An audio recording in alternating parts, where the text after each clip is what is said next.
How are we going to make Nigeria work? First and foremost is that we have to end the award of inflated government contracts. I agree with you that Nigeria should not be about paper. And that's why just before you asked me your question, I was luckily telling you that the next president of Nigeria must be somebody who is practically ready to micromanage Nigeria. How many people did you ever hear coming to speak specifically that I'm going to stop the award of inflated government contracts? You've never heard. Now, there is no use giving too much credit to myself. I'll leave you to judge from what you hear from me. But believe you me, this is different from what you know. When Buhari said he was going to fight corruption, how? If you ask Buhari now, how is corruption in Nigeria done? It's triple. He does not even, how does it occur? How does it happen? I don't believe he even knows.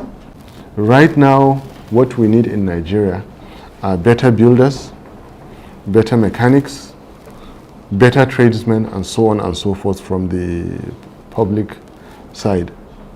And of course, what we need in Nigeria is to make the best use of our expatriates who are in...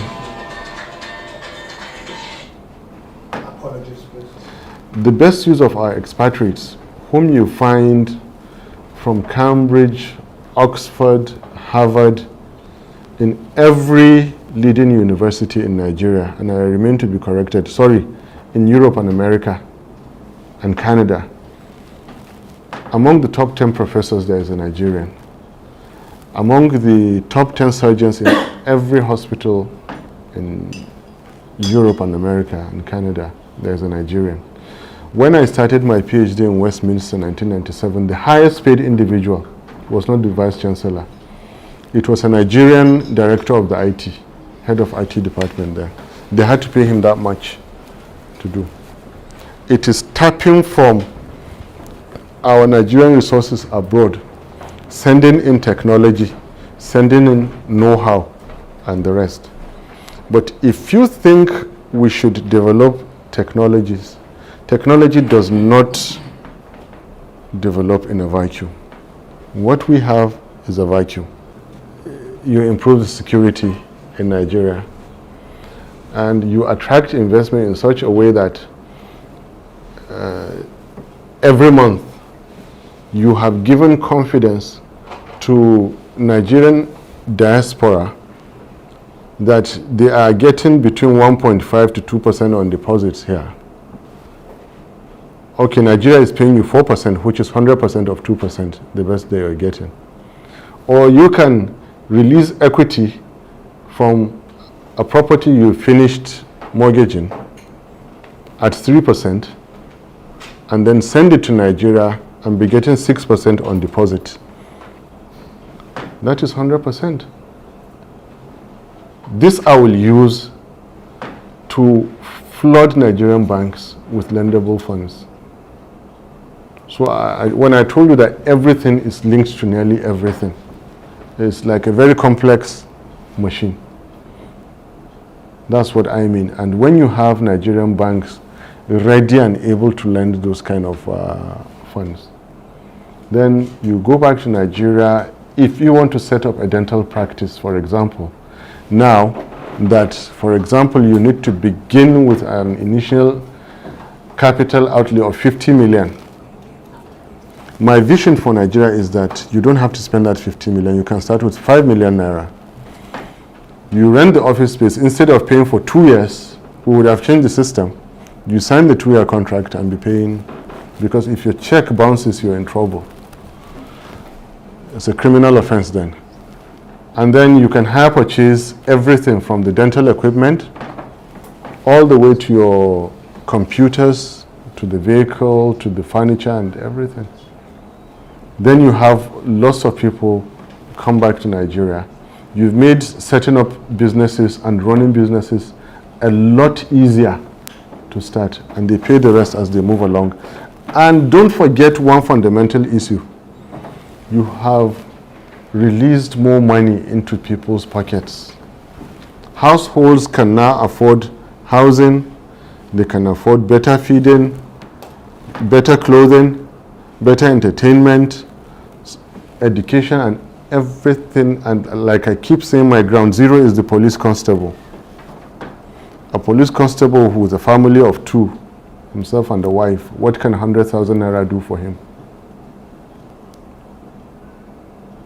It can pay a mortgage. Sir, you people will get busy. The children can go to school. That money is going into the private sector. You're talking of hundreds of thousands, millions of people like him, who 100,000 is coming clean, and they're not keeping it for themselves. It's going into the economy. Right now, you don't want to see how police constables are living. Dormitories is a glorification of the conditions in which they live. And what did I say? Nothing happens so quickly, so drastic overnight. And that is how you know leaders that mean business and leaders that don't mean business. I'm trying to give some humanity back to your security operatives, from the police constable to the army private, to the customs officer, to the immigration officer, to the public servant who is carrying files from desk to desk, teacher in front of pupils, teacher, lecturer in front of students, nurse who welcomes patients into hospitals, so on and so forth. Give some humanity back to them. Redirect their loyalty to their nation and to their profession.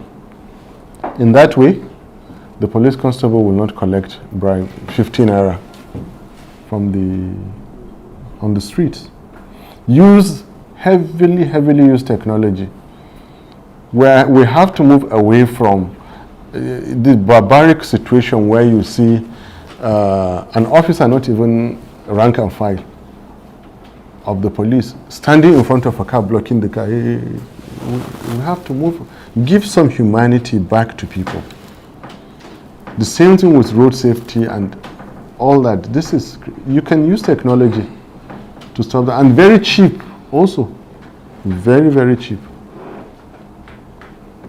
If you have every SIM card registered, including biometrics and voice, I wonder who would be so dumb to negotiate ransom on phone. Technology for you. I'm talking of a situation where you have every police station in Nigeria. You have our unemployed youth. All they need is a laptop and a printer, card printer, working 3 shifts a day, 8 hours. And you give 30 days for all Nigerians to have compulsory national ID card.